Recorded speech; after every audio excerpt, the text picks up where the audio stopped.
I thought this was a pretty good article by Sam Gray this week, understanding the nature of performative behaviors, as he actually talked about what happened in the last couple of weeks over with ComicsGate, specifically with Graham Nolan, who espouses to be a Catholic conservative, yet when he did an interview with my website, which was Fandom Pulse, which we sold him like 20 books or something like that. We should have got a thank you. Just nice interview where we were just talking about the culture and the like. Nothing bad for him or anything. It was just pure, we were promoting his book out of the goodness of our hearts. He started lambasting me and the website on Twitter, calling names, etc. Just disgusting behavior, all because he wanted to perform for Ethan Van Sciver and that little crowd that's just like this troll brigade who wants to hurt Christian and conservative creators, who wants to actually tear everything down that actually creates and actually gets anything accomplished and done. And it was sad to watch somebody with the stature of Graham Nolan do something like that. Really, really childish and, in fact, evil behavior, I will say. And so Sam Gray wrote about this and actually talks about how these performative behaviors work, and it's really illustrative of what goes on a lot in ComicsGate. So we'll talk about this. So he says this article comes in response to Graham Nolan calling John Trent's interview with him, quote, divisive, which it shouldn't have been. I mean, the only reason it was divisive is because Graham Nolan wanted to perform for this troll crowd rather than actually comic readers, right? We have a very intelligent, conservative Christian base here, and he just went on X to say he hates you. He hates you, right? Because you guys are the ones who read and support this. That's who he hates at the end of the day, right? And, if that's what the mainstream industry has done forever. They've told Christians and conservatives, you're not welcome in comics. We don't want you. We want to push this agenda. We want to push this nonsense. And so Graham just wants to push the ComicsGate nonsense of just, blood sports, angry, just attacking people for no reason. And unfortunately, that he's going to find out what that gets very, very quickly as that continues to collapse. Now, we've seen that his campaign really has been lackluster. It's not going like campaigns before. And it's like every comics campaign is doing that in that ComicsGate circle. It's been really, really bad. But here's what is said. So an analogy, performative behaviors in wrestling, right? In '84, when John Stossel was interviewing WWF wrestler Dr. D. Schultz backstage on Madison Square Garden, he remarked that he thought wrestling was fake. Schultz slapped him hard across his head twice, knocking him down. Stossel later claimed lasting ear injuries and sued the WWF's parent company, which settled out of court. The incident became infamous as an example of wrestlers defending kayfabe, illusion of wrestling reality through violence. When people call the WWE fake, they're responding to the unique hybrid of professional wrestling. It's neither pure sport nor pure theater. It's a fusion of both. The accusation of falseness arises because the audience expects athletic competition to be unscripted, governed by chance and skill alone. The WWE, however, operates under a different logic. Outcomes are predetermined, storylines are written in advance, and rivalries are choreographed to maximize drama. In this sense, the WWE is not a sport in the traditional sense, but a form of sports entertainment, where the athletic performance is subordinated by narrative spectacle. Wrestlers know who will win before the match begins, and the sequence of moves rehearsed to create tension and release, the taunts, the betrayals, the alliances, are part of a larger storyline designed to keep the audiences invested week after week, right? So this is where it goes. There's performative politics as well. It's because it's an interesting analogy for understanding this in the online environment.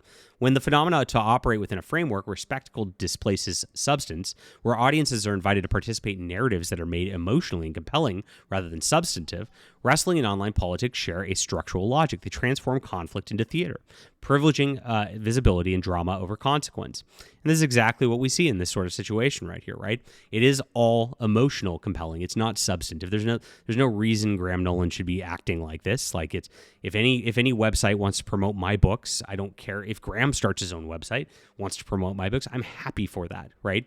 But this is how these people act in these circles. So spectacle's ascendancy has attained a system of logic in our time. Performing antics proliferate because they compress meaning into instantaneous visibility. Visibility implies importance. However, not all performances are bad. Of course, Sunday worship is a type of performance, after all, is useful in our lives, in the Word, and bringing people to Christ. God is a mystery to us, but we must engage in that so the meaning can ripen. In short, the purpose of worship is to respond to Christ. Affirming his reality is a grand act of recognition and devotion. When we consider political performances or secular performances, we see hollowed out replacement of old rituals. Performative politics on social media is a form of discourse that offers the intensity of old rituals without the initiation or meaning behind them. In other words, people constantly display their ideals without dwelling in them. So this is when it comes to what happens here. It sharpens when we consider the audience. Fans cheer and boo knowing the spectacle is scripted. They don't expect the wrestler to live as the character outside of the ring. Online, all audiences likewise participate in the spectacle of ideals, liking and sharing without expecting consistency beyond the moment. This is the logic I extend to Graham Nolan's response on X. The online antics and discourse on X operate in a tribal logic. Generally speaking, performative antics on X have proliferated to the extent that I doubt very little of what people say there has any way of reflective of their deeper convictions. And I hope this is the case. Like, I hope I eventually to see Graham Nolan at a convention, and I'll go up and I'll say, dude, what's going on? Why are you acting like this? And I hope he'll just shake my hand and go, this is cool. Now, what he says online is, I'm going to beat the crap out of him. It's like he acts like a 5-year-old, right? Rather than an adult, which he is. This is like a 60-something-year-old man, right? It's like, what are you doing? But instead, this was a reflex designed to appease and negate the negative attention drawn to John Trent's interview. I hesitate to call it negative because the word would add some measure of legitimacy to it. More like it was a proliferation of ill will towards John simply because John is a convenient tribal enemy. John Delarose has been turned into such an exaggerated boogeyman on X that it borders on absurd. The confrontations that arise from him are equally ridiculous, since the supposed evidence of his wrongdoings is easily dismantled. Yet his critics remain more committed to preserving their narrative than pushing the truth. In effect, John has become too convenient a villain in the imagined wrestling ring of X, serving as a perpetual foil for those who despise him. The lies about John persist because they're a structural function. His critics are not primarily concerned with the truth, but maintaining solidarity through opposition. They actually form a tribe around hating me. It's very creepy. And this is what ComicsGate's become, right? They casting John as a perpetual antagonist, they create a symbolic other who can be attacked to reaffirm their own identity. Yes, it's identity politics in its lamest form, right? My identity is ComicsGate. It's a hashtag that they're identifying with, right? This is very well written, very well thought out, and very, very silly because I'm nobody's enemy here. I like I said, I want Graham's books to succeed. I was trying to promote him and be nice here, but he has to force it for that performative clout, right? In short, the reason John's critics cannot be proven wrong in light of clear evidence is because his vilification stabilizes their community. It's interesting. What do they have? If I'm not the villain, or Eric July's not the villain, or Yellow Flash isn't the villain, what do they have? They don't have anything because they don't really produce anything worthwhile. Having an enemy you can rely on is nice. In tribal societies, it's called boundary reinforcement. Having an outcast marks the edge of acceptable behavior or belief. By repeatedly punishing your enemy, your respective group can reaffirm its mythic order, continue to purify itself. This compounds the kind of pressure Graham Nolan has to signal on X. The conflict resolution is an anathema to online discourse. The reality is most conflicts are built on hot air, could easily be reconciled, but that would miss the point. The real goal, and there is no conflict here, right? It's all nonsense. Is to create a mythology in your mind that gives you a reason to live. Millennial woes are captured idea succinctly. It's amazing how much leftist discourse is just them pretending not to understand things, therefore making discourse impossible. This line is emblematic of broader critique that progressive rhetoric often operates through strategic incomprehension, a ritualized denial that forestalls meaningful engagement. In a nutshell, this is a performative refusal to acknowledge foundational truths, thereby intentionally sabotaging what ought to be a normal mode of human communication. While Nolan's response is disappointing, I would advise all readers not to mistake a performative response for an essential one. In wrestling, the audience suspends disbelief knowingly, but in online discourse, the suspension of disbelief is less conscious. People take performative gestures as literal testimony. The words cast casually from far-off distances on platforms that reward visibility should not be taken to heart as a person's dwelling identity. Instead, they are simply a part of the performative economy that governs attention. So that's it, and that's the whole deal here.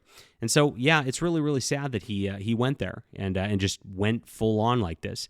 And I don't know if he means it, or at least thinks he means it, or I don't know if he's just really just performing, just hoping he's going to get a few bucks out of these guys and hoping he has to signal just to keep that going. But it's not working anymore.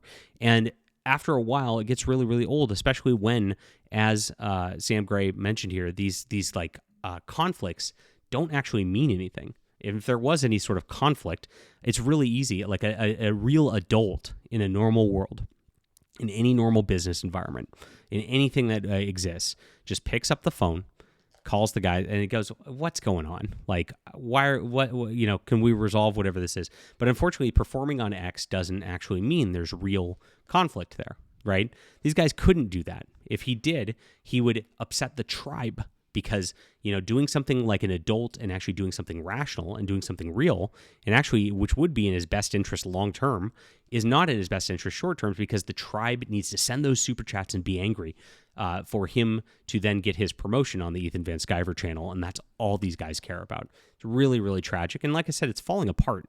Nobody's building anything anymore. A new person gets on the outs every single day, and it just gets worse and worse and worse because, you know what? It is so stupid that everybody wants to tune out over time. And that's exactly, unfortunately, what killed a lot of this movement. So we're building a new movement, and I call it Comics First, guys. And I hope you'll check it out. Be here. We make comics. I've got web store in the description below. I've got my Fandom Pulse Substack where we tell the news, not just in comics, but also in pop culture, entertainment, all the way around, because we are actually fighting the real war, the culture war, against what the left wing's doing. And I always say, like in this Comics First movement, we have 3 values. It's the 3 C's: Christ, conservatism, and comics. And that's what we're going to promote, and that's what we're going to support here. There's no equivocation. There's no ifs, ands, or buts about it. There's no vagaries about it. We're apolitical. I don't know, because once you allow that into your movement, it just gets corrupted, and this is what ends up as the end result. So we have to be very, very explicit going forward about what we're doing and what we're trying to accomplish. And I hope you guys will join us, because we have a wonderful community that's growing. Every single day, we get more people in the Discord, more people on the newsletter.